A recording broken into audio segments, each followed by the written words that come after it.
Ada yang mengatakan Prabowo mau maafkan koruptor. Hai para koruptor atau yang merasa pernah mencuri dari rakyat, kalau kau kembalikan yang kau curi, ya mungkin kita maafkan. Bukan begitu. Kalau koruptornya sudah tobat, bagaimana tokoh-tokoh agama? Iya kan? Orang bertobat tapi kembalikan dong yang kau curi.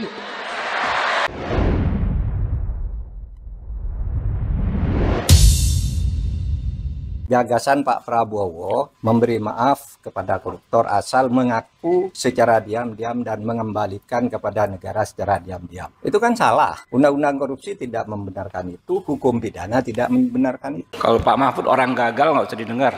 Dia sendiri memberikan nilai pada dirinya 5 kan. Saya males, capek kita berdebat ya.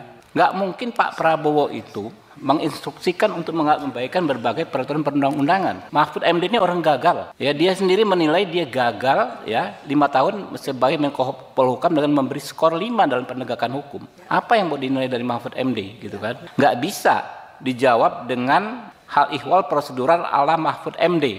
Mahfud MD ini orang gagal. Prof, berarti Prof Mahfud menilai bahwasanya apa yang disampaikan oleh Menteri Hukum itu salah kaprah? Saya kira bukan salah kaprah, salah beneran. Kalau salah kaprah itu biasanya sudah dilakukan, terbiasa meskipun salah. Ini belum pernah dilakukan kok. Mana ada korupsi diselesaikan secara damai? Itu korupsi baru, namanya kolusi. Kalau diselesaikan secara damai, dan itu sudah sering terjadi kan? Diselesaikan diam-diam antar penegak hukumnya yang ditangkap. Kalau menyelesaikan diam-diam, kan banyak tuh yang terjadi.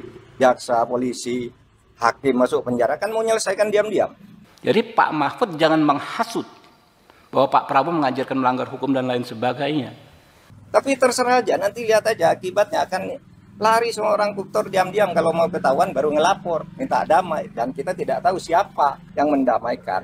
Kan gitu. Kalau saya sih membayangkannya nanti akan banyak orang korupsi, diam-diam sesudah akan ketahuan mengaku. Video ini apa yang kalian tangkap? Kalau yang saya tangkap, ini bukan komentar seorang wakil rakyat. Ini bukan komentar seorang anggota dewan yang mewakili rakyat. Tapi ini komentar kader partai yang membela ketua umumnya. Sederhana aja sih. Kalau Habibur Rahman itu beneran wakil rakyat, bukan wakil elit partai, dia pasti akan setuju dengan komentar Pak Mahfud MD, mantan Menko Polhukam. Komentar Pak Mahfud MD itu realistis kok, dan sangat mewakili keresahan orang awam. Pak Mahfud MD itu berkomentar, dia keberatan dengan vonis ringan Harvey Muiz yang divonis 6,5 tahun hanya karena sudah sopan dan punya tanggungan keluarga. Kalau kita lihat nilai korupsi Harvey Muiz dan kawan-kawan itu sebesar 300 triliun. 300 triliun tapi vonisnya setara dengan maling motor. Siapa yang terima dengan vonis hakim ini? Kecuali Harvey Muiz dan Habibur Rahman. Pak Mahfud MD itu juga keberatan dengan rencana Pak Prabowo, presiden terhebat kita sepanjang masa ini, yang punya rencana ingin memberikan amnesti alias pengampunan hukum kepada koruptor asal memberikan uang damai. Siapa yang setuju dengan rencana Pak Prabowo ini? Kecuali koruptor dan pemerintah di bawah tangan Pak Prabowo itu sendiri. Dan saya kira orang awam itu juga nggak akan setuju dengan rencana Pak Prabowo yang memberikan amnesti kepada koruptor. Kecuali orang awam itu ber-DNA maling. Dan satu hal yang paling penting nih ya, yang harusnya dilakukan oleh Habibur Rahman. Sebelum dia marah-marah di meja rapat, bahkan sampai menyebut orang lain gagal, harusnya dia itu introspeksi diri dulu. Harusnya dia itu berkaca dulu. Sudahkah ketua umum partainya yang sekarang menjadi kepala negara memiliki pemikiran yang visioner, memiliki rencana yang visioner, rencana yang notabene bisa diterima oleh semua kalangan, entah itu rakyat awam atau bahkan cendekiawan. Bukan hanya rencana yang bisa diterima oleh golongannya sendiri, golongan koruptor atau golongan-golongan orang yang ber-DNA maling. Hari-hari baca berita lucu dari negara sendiri, inget banget zaman presiden pilihan lo dielu-elukan gara-gara bilang mau ngejar koruptor sampai ke Antartika. Sekarang narasinya berubah, kembalikan uangnya maka akan kita maafkan. Yang bener aja, ini negara lagi obral hukum. Belum lagi menteri hukumnya yang ikut-ikutan merapikan keadaan dengan bilang bahwa koruptor bisa dimaafkan asal bayar denda damai. Secara logika awam gue aja gak masuk akal. Korupsi itu bukan cuma tentang uang negara yang hilang, tapi penghancuran kepercayaan publik dan pengkhianatan terhadap rakyat. Hukuman buat koruptor harus keras, asetnya dirampas, dimiskinkan, dipenjara seumur hidup kalau bisa, biar ada efek jerak. Kalau cuma disuruh balikin duit, itu pun diem-diem, efek jeraknya dari mana? Gue heran banget, selalu aja ada dalil pembenaran dari para pejabat buat nutupin omongan presiden biar kelihatan make sense di mata masyarakat. Budaya asal bapak senang ini udah kayak SOP, jilat terus sampai licin, gak peduli malu sama rakyat. Padahal di undang-undang denda damai itu cuma bisa dipakai buat tindak pidana ekonomi kayak pelanggaran bea cukai atau perpajakan. Korupsi ya jelas beda kasus. Jadi kalau aturan kayak gini dipelintir buat para koruptor, ini tuh penghinaan buat akal sehat kita. Korupsi bukan cuma soal angka, tapi merusak sistem dan mengkhianati masa depan bangsa. Kalau hukum aja selalu bisa dinego, apa gunanya rakyat bayar pajak? Apa gunanya kita menaati peraturan kalau mereka yang berkuasa selalu bisa beli jalan keluar? Harusnya di titik ini lo udah gak ngebelain junjungan lo lagi sih. Kalau salah ya udah salah aja. Belum 100 hari loh dari beliau dilantik. Entah sampai kapan kita bakal disuguhi terus dagelan kayak gini. Gue punya pertanyaan. Seandainya lu merugikan uang negara ratusan triliun, itu udah pastilah kalau merugikan uang negara ratusan triliun, setidak-tidaknya yang masuk ke diri lu sendiri paling dikit 5 triliun aja ada lah gitu ya. Anggaplah 5 triliun gitu. So, let's change it. Lu dapat uang 5 triliun. Oke? Dengan resiko di penjara 6,5 tahun. Mau nggak lu ambil?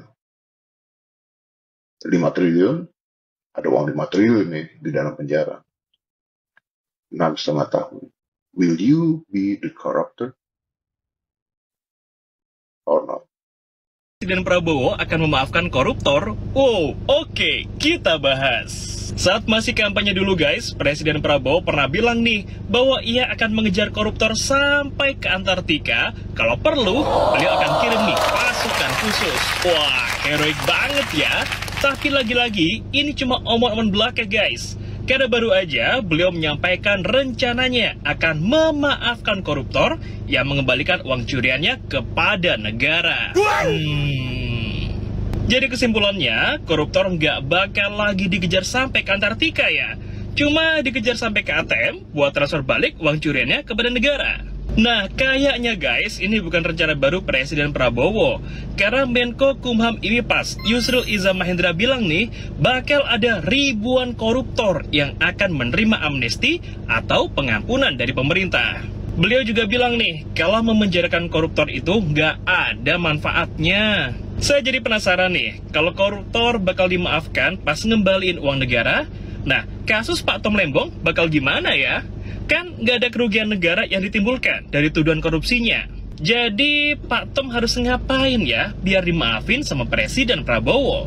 Nah, kalau teman-teman sendiri gimana? Siap memaafkan koruptor di bawah kepemimpinan Presiden Prabowo? Bingung juga aku mendengar pidato Bapak Presiden kita. Bingung aku. Lembek. Padahal Bapak punya slogan macan, asyik. Tapi kalau koruptor mau mengembalikan duitnya, bukan berarti dimaafkan. Tapi kalau bertobat, kenapa tidak loh?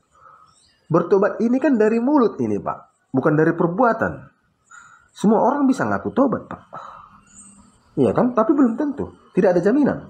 Nah, kalau duitnya dikembalikan, korupsi 271 triliun yang dikembalikan 1 miliar, apakah itu sesuai dengan yang Bapak harapkan? Enggak kan? Enggak itu kan? Jadi di negara lain, Pak, mereka tidak punya program kalau duit koruptor dikembalikan, enggak. Rampas semua asetnya, miskinkan semua keluarganya, lalu tembak mati. Itu. Di Cina kita lihat. Ya, di Korea. Di negara-negara maju lah. Kenapa negaranya maju? Ya karena memang hukumannya sangat-sangat tegas, sangat-sangat benar, tepat gitu loh. Enggak aneh-aneh. Iya kan Pak? Jadi contohnya lah Pak, kasus 271 triliun dikembalikan 1 miliar, penjara 6 tahun. Apakah itu membuat dia tobat? Apakah itu setimpal, Pak? Dan Bapak tidak pernah menunjukkan rasa kecewa atas penegak hukum di Indonesia. Pidato Bapak pun tidak pernah menyinggung vonis-vonis yang janggal di Indonesia. Walaupun Bapak tidak bisa mengintervensi hukum, tapi Bapak bisa. Omongan Bapak bisa membuat mental-mental para penegak hukum berpikir dua kali untuk melakukan hal-hal yang bermain-main dengan hukum. Namanya Bapak Presiden. Bapak tertinggi. Bapak tertinggi loh. Tapi pidato Bapak tidak pernah menyenggol keganjilan-keganjilan yang dilakukan oleh para penegak hukum. Senggol dong, Pak. Bapak kan presiden tertinggi, panglima. Bapak panglimanya loh. Bapak bisa mengatur jenderal. Masa Bapak tidak bisa menyenggol yang nakal-nakal?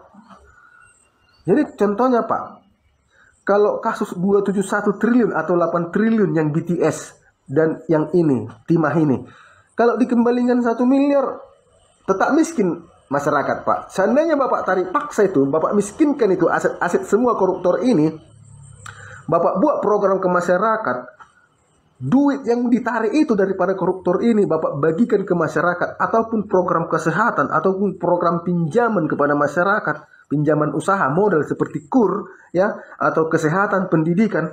Bapak nggak pusing bagaimana mensejahterakan masyarakat ini. 271 triliun ditambah 8 triliun yang BTS sebelumnya, itu sudah bisa Bapak santai-santai 2 tahun. 270 triliun, ya, 270 triliun itu duit yang besar itu.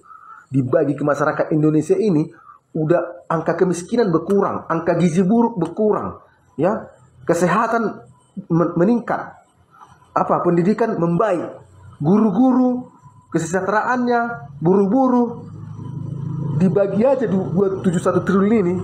Tapi apa boleh buat? Apa boleh buat? Bapak lebih memilih dikembalikan 1 miliar, hukuman 6,5 tahun penjara. Iya kan? Itu mungkin yang Bapak mau kan? Assalamualaikum warahmatullahi wabarakatuh. Berjumpa lagi bersama saya di Mas TV Channel. Barusan tadi kita saksikan ya sebuah statement yang cukup aneh dari Pak Prabowo di dalam pidatonya kemarin, ya, di saat memperingati hari Natal umat Kristiani. Beliau hadir di sebuah acara dan sempat menyinggung dan mengatakan bahwa ada yang mengatakan bahwa Pak Prabowo ingin memaafkan koruptor. Seolah-olah ada orang yang mencoba menebar isu tersebut ya. Padahal kan itu ucapan Pak Prabowo sendiri. Kok seakan-akan dia lupa gitu loh, orang dia yang ngomong.